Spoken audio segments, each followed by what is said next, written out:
The Crusades, one of history's most dramatic clashes between civilizations.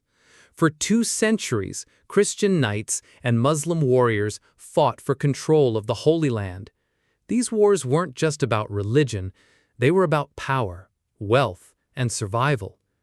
From the bloody capture of Jerusalem to the rise of Saladin and the fall of the Crusader States, the Crusades reshaped Europe and the Islamic world forever.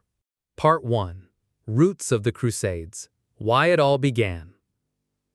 By the late 11th century, Europe was a continent in flux.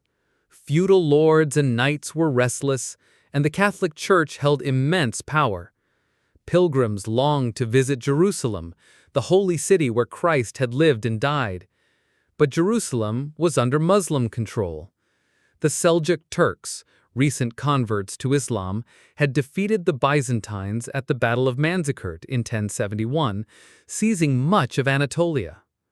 The Byzantine emperor, desperate for aid, appealed to the Pope. In 1095, at the Council of Clermont, Pope Urban II made a fiery speech. He called on Christians to take up arms, promising forgiveness of sins and eternal salvation for those who fought to reclaim the Holy Land. His words ignited Europe. Knights, peasants, and nobles alike prepared for what they believed was a holy mission. Yet, beneath the piety lay ambition.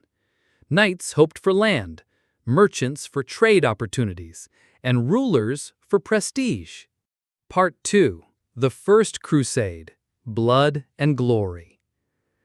The First Crusade was unlike anything seen before. Tens of thousands marched east, knights in armor, peasants with little more than hope. Along the way, some groups massacred Jewish communities in Europe, a tragic foreshadowing of the violence to come. In 1099, after a grueling march and multiple sieges, the Crusaders reached Jerusalem. Against overwhelming odds, they stormed the city. The conquest was savage. Accounts speak of streets running with blood as Muslims and Jews were slaughtered. For the Crusaders, it was a triumph. They established Christian states, the Kingdom of Jerusalem, Antioch, Edessa, and Tripoli. These Crusader states were outposts of European culture in the Middle East, but surrounded by powerful Muslim neighbors. Part 3. The Muslim Response. A new power rises. At first, the Islamic world was divided. Different dynasties ruled Egypt, Syria, and Persia. But as the Crusader states took root, Muslim leaders began to unite. The turning point came with the rise of Saladin. Born in Tikrit in 1377, Saladin rose to power in Egypt and Syria. Unlike many before him, he combined military skill with diplomacy and mercy. In 1187, Saladin delivered his greatest victory at the Battle of Hattin. Crusader forces, led by King Guy of Jerusalem, were trapped in the heat without water. Surrounded, they were annihilated. Shortly after, Jerusalem fell back into Muslim hands. Unlike the massacre of 1099, Saladin spared most of the population. This shocked Europe. In response, Pope Gregory VIII called for the Third Crusade, one of the most famous of all. Part 4. Richard versus Saladin. The Third Crusade. The Third Crusade brought Europe's greatest kings, Richard the Lionheart of England, Philip II of France, and Frederick Barbarossa of Germany. Though Barbarossa drowned en route, Richard pressed on. For years, Richard and Saladin clashed across the Holy Land. Battles like Arsuf showcased Richard's courage, but Jerusalem remained elusive. Finally, in 1192, Richard and Saladin signed a truce. Muslims kept Jerusalem, but Christian pilgrims could visit. It was a compromise neither side fully wanted, but both accepted.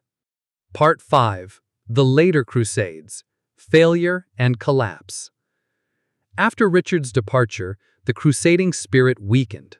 Later crusades became distracted and disorganized. The Fourth Crusade, in 1204, instead of striking the Muslims, sacked Constantinople, a Christian city.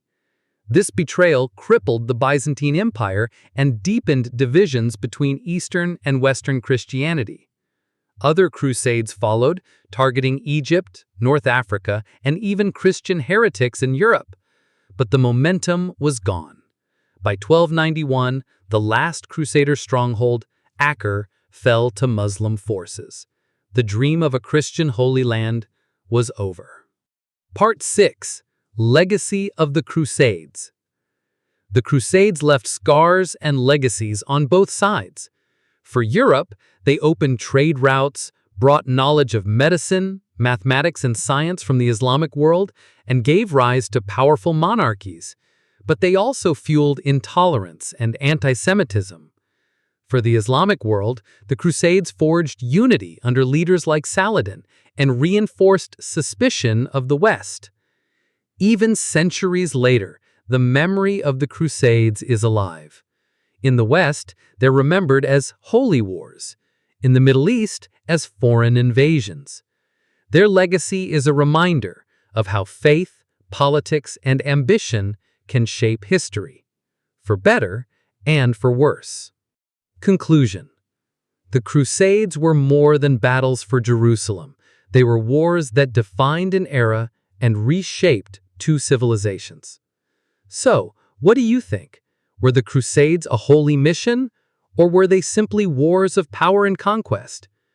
If you enjoyed this deep dive into history, don't forget to like, subscribe, and share for more stories from the past.